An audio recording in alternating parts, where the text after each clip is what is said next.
Hello everyone, this is John from Coins, RPGs, and more. In today's episode, we're going to take a look at the Prince Valiant storytelling game, and we're going to make a character for that game. This character that I will make today, I will then run through at least one adventure in a soon-to-be-released video to show you how the game is played. But first, let's start with just making the character itself. The first thing that I did is I took the character sheet that's in the back of this book, and I made my own version of it in my big old journal that I use to keep track of all the solo gaming stuff that I do. Everything that I did with the previous series is also in this book, and I'm sure that if I do any others, they will also be in this book. So it kind of helps keep things contained. All right, so the first thing that you do is you can come up with a character name. Now, I actually don't think you have to do that first. I think it's better to kind of get an idea for what this character's like. So we're going to actually hold off on that one. We do know this character is going to be a knight. Playing in the Prince Valiant universe, I want to play a knight. That's kind of the part and parcel of everything. If you can hear it, that's my cat. She insists. Here, come here. Oops, sorry. Didn't mean to poke you with the pencil. Come here. Oh, look at that. Look at her. Oh, now she can be the center of attention just like she wants. Yes. All right, now you can go back down again. All right. So, I'm going to maneuver around my cat a little bit as I do this. Occupation is knight, so we're going to write that down on our character sheet. That also means that our starting fame is going to be 800.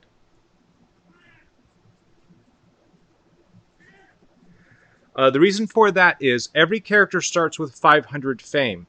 That represents how famous someone gets to be just by the normal process of growing up. Yes, even you. And a knight gets an extra 300 fame because it's assumed that they became a knight after performing some great deed or some service worthy of knighthood. So that's 800 fame right there off the get-go. Okay. The description of this character. You know what? Let's hold off on the description. First, we're going to go and look at brawn and presence. So every character has 7 points to split between brawn and presence.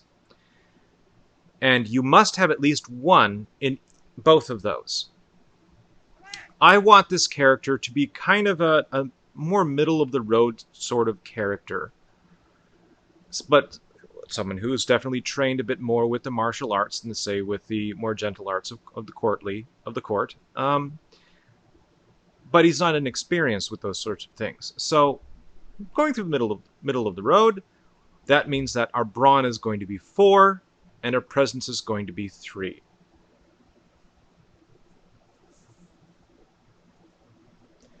All right. Now I have 9 points to distribute between at least 6 skills. And I have to have at least 1 point in all 6 of these skills.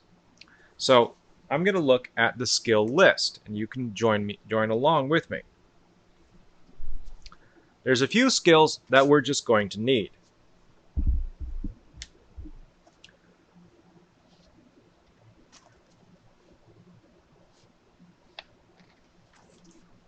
But first, we need to get to the skills themselves. Here we are.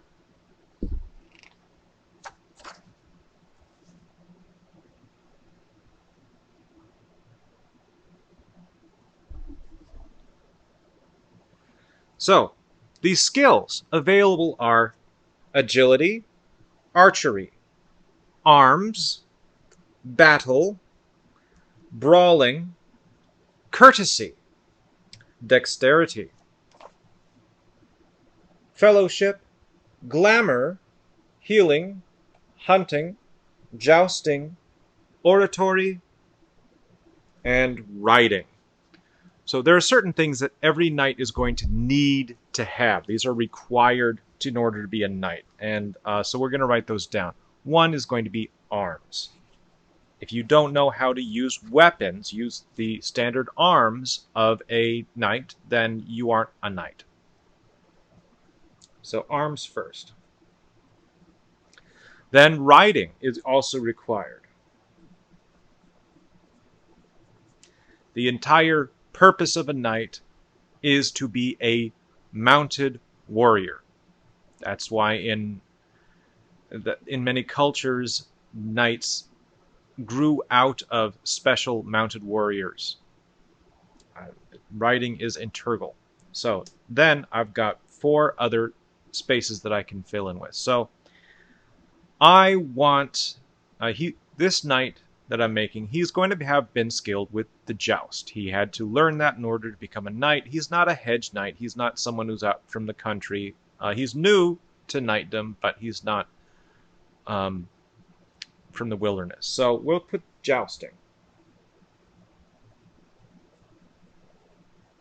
Now, the jousting skill covers not just the joust itself, but all aspects of the joust. Everything that you would need to know in order to function in a joust.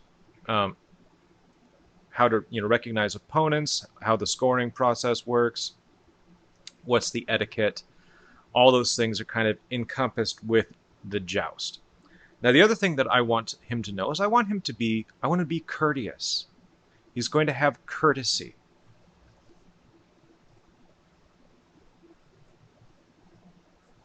He knows how to make his way politely in the world, how to, politely interact with the ladies in court and either, promote what they're saying or turn them down in an appropriate manner without giving offense. He knows how to talk with his liege lord and listen to his liege lord without giving offense, but also being able to stand his ground when it's appropriate. All right. So that is our first 4 skills. I've got 2 more. Let's take another look at the list, see if anything jumps out at us. Hunting is a skill that many knights usually have because they use the hunt to hone their knightly skills. It's like training for them. So that's one option, but I want to look at some others too.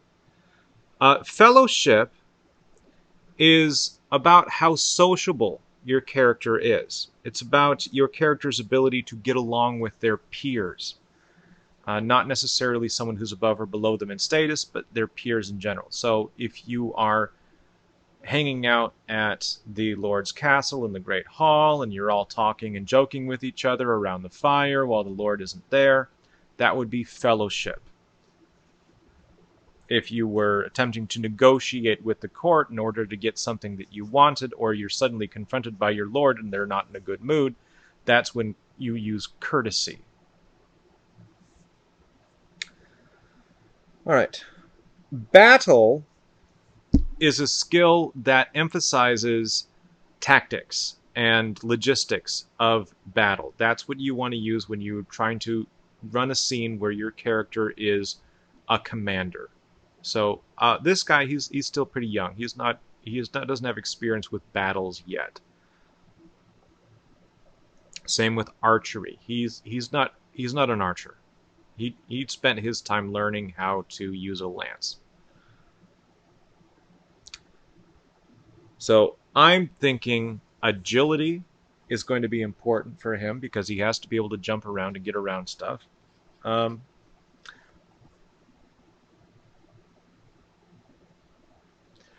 But maybe not, because agility is really it's not the same as dexterity in other role-playing games. It actually is, agility is mostly for people who are fast runners or for people who are performing tricks. I just read it real quick, and that seems to be what agility is about. So maybe agility isn't what I'm thinking of because I'm used to D&D and their style of doing things. So we have to modify our viewpoint a little bit. So going through the list again, I think hunting and fellowship are going to be the last of the 6 skills that my character chooses. So hunting and fellowship.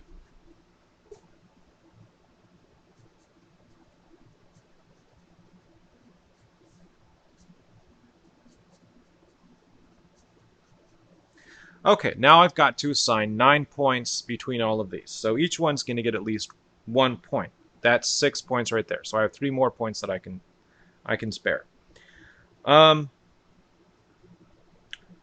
That means we're going to put 2 extra points into arms. He is highly trained with his weapons. 1 extra point into riding. So that means that everything else gets... So arms is going to be 3, riding 2, everything else is a 1.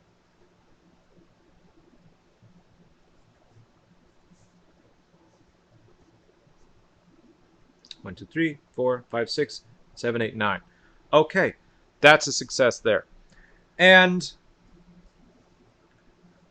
now we're going to move to the next stage, which is going to be writing down what sort of equipment and gear your character starts with. So let's get to that page. Actually, what I'm doing is I'm going to the quick steps. All right, so a knight starts with the following possessions. They start with a sword, a lance, a dagger, an ordinary horse, medium armor, 5 gold coins, and 1 suit of fine clothing. The reason why they can do this is because even in history, for a long time, a knight's equipment was actually pretty standardized. There were some variations between nations, but for the most part, it was a hauberk and a sword and a tabard and a horse, a spear, a lance, and a shield. And almost every knight had those things. Now, they would look a little different depending on where you were from, but they were all broadly within those categories. So this works. This works for me. I'm going to go ahead and write those down. So I've got sword, lance,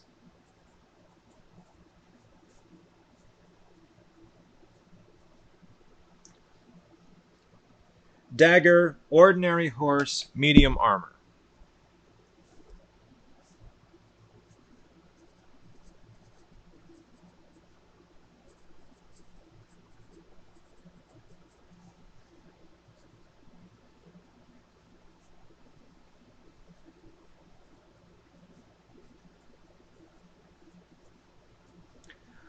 Five gold coins, and a suit of fine clothing.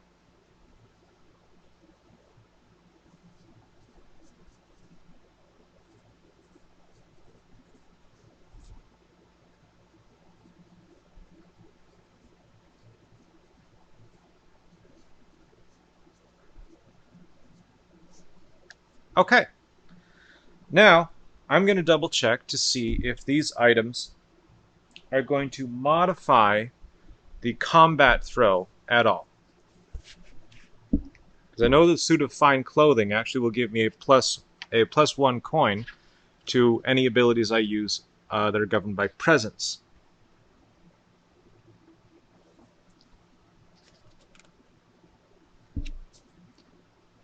Okay. Now there's a lot of other things involved. There's more information about horses. There's more information about here we go. The modifiers summaries. So here's what the modifiers are. So medium armor is going to give me a +2 in combat, but a -2 to my agility. So I'm not using agility at the moment, but whenever I try to use it, I'll have -2 coins. So let's go ahead and mark that down. So medium armor, so it's +2 in combat.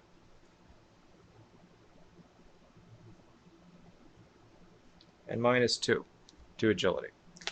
All right.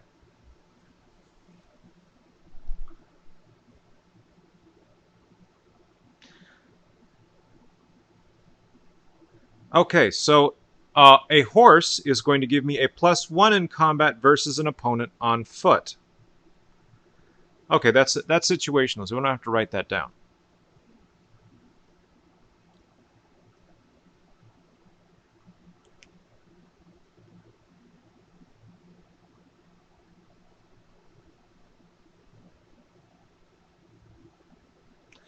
And my normal sword, my normal regular sword, my normal regular lance are each going to give me a +1 to my combat throws. So I'm going to write that down. +1, +1. The dagger does not. The dagger is a small weapon. Excuse me. So it doesn't affect that. So this is how we calculate combat.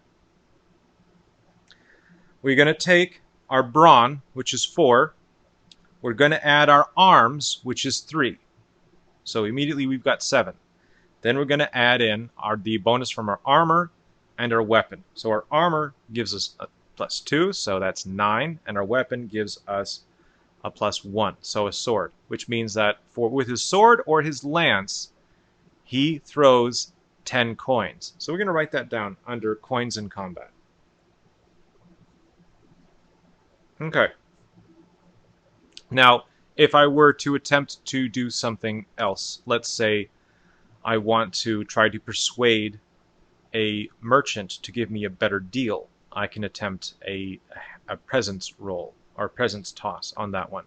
Now, I don't have the there is an ability for haggling in the more advanced portion of the game.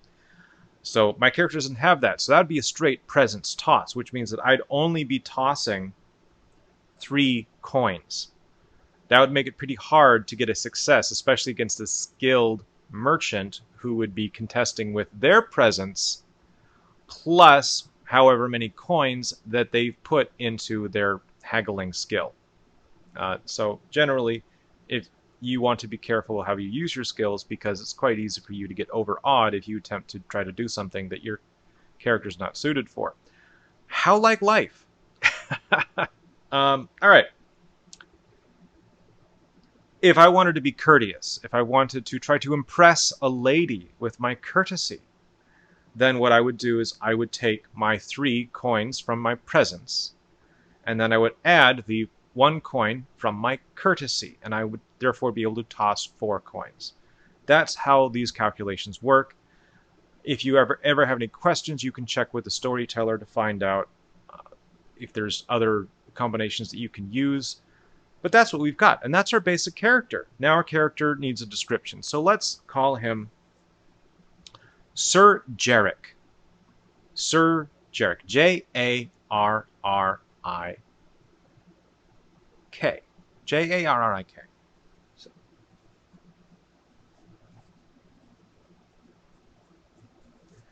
Sir Jarrick.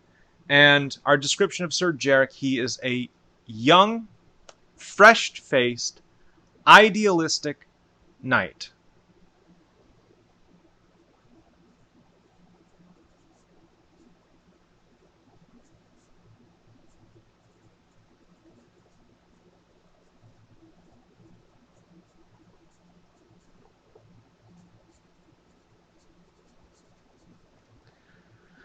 Okay. He's tall. Let's make him 6 foot tall.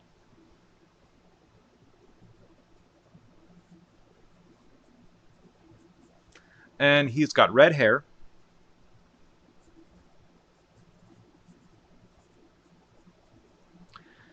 Let's give him brown eyes. Actually, no, let's give him blue eyes.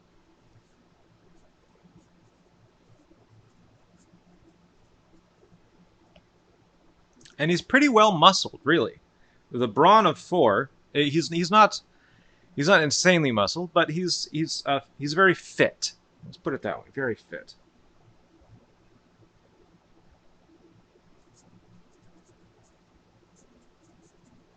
Okay, and really, that's all we need to get started. That's a character. We're done. There's more advanced character creation where you can start looking at various traits to add to your knight.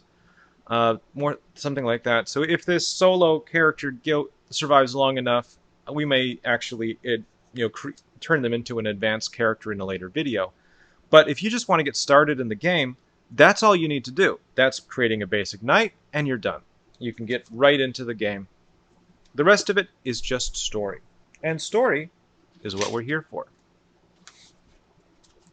Thank you so much for joining me today. I hope you had fun. Excuse me. I hope you had fun. I certainly did. And I look forward to the next video where we can take Sir Jarek for a little spin. Peace be with you all. If you enjoyed this content, please like, subscribe, and comment. And I hope you have a wonderful day. Bye-bye.